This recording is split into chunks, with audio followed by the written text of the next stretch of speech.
In the heart of Transylvania, where legends of vampires and blood-stained castles are whispered through generations, lies a forest so strange, so deeply disturbing, that even locals refuse to speak its name aloud. It's called Hoia Baciu, and some believe it is the most haunted forest in Europe. From a distance it looks ordinary, just another cluster of trees stretching over the hills near Cluj-Napoca, but once you cross its invisible threshold, time stops making sense. Watches freeze, phone batteries drain in seconds, and people who enter often come out hours later, convinced they were inside for only minutes. One researcher disappeared for 5 entire days. When he reappeared, he remembered nothing. At the center of the forest lies the circle, a perfectly round clearing where nothing grows. No grass, no moss, not even weeds. Botanists have studied the soil. It's clean, fertile even. But life simply refuses to take root. Animals avoid it. Even birds won't fly overhead. In one case, a tourist from Sweden entered the forest with 2 friends. Within 20 minutes, one of them went missing. He was found hours later, in shock, with deep scratches down his back and arms. There were no animals, no signs of struggle, and he didn't even realize he was bleeding. In 1968, a military technician named Emil Barnea took a photograph that would spark decades of speculation. It showed a glowing disc-shaped object hovering over Hoia Baciu. No sound, no wings, and then it vanished. Since then, theories have exploded. Electromagnetic anomalies, portals to other dimensions, ancient Dacian spiritual sites. Some even believe the forest is alive and watching. Locals place salt and crucifixes outside their homes, not to keep vampires out, but to keep the forest from coming in. So what is Hoia Baciu really? A natural anomaly? A psychological illusion? Or something far older? Something waiting just beyond the veil? If you ever find yourself standing in a clearing where nothing grows, where time feels frozen, and the trees seem to lean closer, you may already be too late.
It was a beautiful day in Southampton 2025.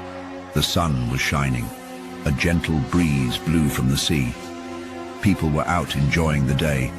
Little did they know something extraordinary was about to happen. My friend and I were walking along the coast. We were enjoying the fresh air. We were talking about the day's events. Then we decided to sit on a bench. We looked up at the vast blue sky. It was a perfect canvas for dreams. Our gaze fell upon two airplanes high above us. They were leaving. White trails behind them, the contrails crisscrossed in the sky. They created a giant X against the blue. It was a common sight in this part of England. Southampton is a busy hub for air travel. We watched as the planes moved across the sky. Their trails grew longer and longer. They started to dissipate slowly. It was almost hypnotic. Suddenly, something caught our eye. A bright white object darted between the contrails. It was cylindrical in shape. It moved very fast. We had never seen anything like it before. What was it? Where did it come from? These questions raced through our minds. It was unlike any plane we'd ever seen. It was too small and too fast. The object zipped and zoomed around the fading contrails. It was like it was playing a game. Our hearts pounded with excitement and fear. The object then moved erratically. It bobbed up and down. It was as if it was struggling to maintain its position. Had it hit one of the contrails? Was it malfunctioning? Then, just as quickly as it had appeared, the object vanished. One moment it was there, the next it was gone. We scanned the sky frantically. We couldn't believe our eyes. Had we imagined the whole thing? We sat there for a long time. We stared at the empty sky. The sun, which had seemed so cheerful before, now felt cold. We felt small and insignificant. The vastness of the universe suddenly felt a lot more real. We talked about what we saw. We tried to rationalize it. Was it a drone? Was it a weather balloon? Nothing seemed to fit. We knew what we had seen. It was something truly extraordinary. We thought about contacting the authorities, but what would we say? We saw a strange object in the sky. They would think we were crazy. We decided to keep it to ourselves. But the experience left an indelible mark on us. We couldn't shake off the feeling that we had witnessed something truly significant. The event in Southampton that day joined the countless other UFO sightings around the globe. What do they mean? Where do they come from? These are questions that continue to haunt us. The truth is out there, somewhere in the vast expanse of the universe. It was a pleasant summer night in Colorado Springs. The date was sometime in mid-August 1956. The time was around 9:30 p.m. The stars were out in full force. They twinkled like celestial fireflies against the dark expanse of the night sky. A gentle breeze rustled through the trees, carrying the sweet scent of pine. People were out and about, enjoying the last few weeks of summer. Little did they know that they were about to witness something truly extraordinary. I was with my family, strolling through the heart of our small town. We had just come from the local ice cream parlor. My brother and I, energized by our sugary treats, were running ahead of our parents. We were playing tag, our laughter echoing through the warm night air. Suddenly my brother stopped, his gaze fixed on something in the sky. "Look," he exclaimed, his voice filled with a mixture of awe and fear. We all looked up, our eyes drawn to the point in the sky where he was pointing. There, hovering silently above the town, was a large, circular object. It was far too large to be a plane or a helicopter, and it moved with a grace and fluidity that defied any conventional explanation. The object seemed to shimmer and change color in the moonlight. It was as if it were made of liquid metal, reflecting the surrounding light in strange and unpredictable ways. A hush fell over the crowd that had gathered. Murmurs of astonishment and disbelief rippled through the onlookers. Some people pointed their fingers, trembling. Others just stared, their eyes wide with a mixture of fear and fascination. I could feel my own heart pounding in my chest. What was that thing? Where did it come from? These questions raced through my mind, each one more unsettling than the last. The large circular object continued to hover silently above the town. Then something even stranger happened. Bright, colorful lights began to blink on the underside of the craft. They flashed in a seemingly random pattern. Red, green, blue, yellow. Was it trying to communicate with us? Was it sending a message that we couldn't understand? As if in response to the flashing lights of the larger object, 3 smaller objects detached themselves from the main craft. These smaller objects were disc-shaped as well, but much smaller. They darted back and forth across the sky, leaving trails of light in their wake. Their speed was breathtaking. They moved with an agility that defied the laws of physics. It was like watching a perfectly choreographed celestial ballet. The entire spectacle lasted for what felt like an eternity, though in reality, it was probably only a few minutes. Then, just as suddenly as they had appeared, the smaller objects shot off into the night sky and vanished. The large circular object lingered for a moment longer, its light still blinking. Then it too disappeared, leaving behind only a faint trail of light and a crowd full of bewildered onlookers. The speed at which the objects vanished was astounding. One moment they were there, the next they were gone, as if they had never existed at all. The crowd stood in stunned silence, each of us lost in our thoughts. What had we just witnessed? Was it a visitation from another planet? A secret government experiment? Or something else entirely beyond our comprehension? To this day, I have no explanation for what I saw that night in Colorado Springs. I've never seen anything like it before or since. What makes this event even stranger is the lack of any subsequent reports. You would think that an event as extraordinary as this would have made headlines across the country. And yet, as far as I know, there was no mention of it in the newspapers, on the radio, or on the nascent television news. It was as if the event had been erased from history. But I know what I saw, and I know that I'm not the only one. Somewhere out there are others who witnessed the same incredible event. And together, we share a secret that continues to baffle and intrigue to this day. Quebec, 2018. A French-speaking family is on an outing, enjoying a cloudless day when they notice something in the sky and start recording. A bizarre object rotates slowly, seeming to shine bright red and green lights as it turns.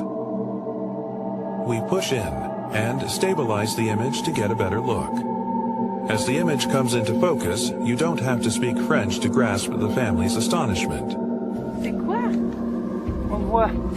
Hey, c'est vraiment nice. On le voit?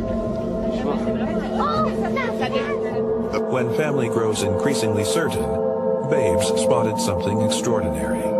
And check this out. At moments, it looks like this thing is flaming, something we've never seen before. Is it a craft burning off fuel as it ascends into space?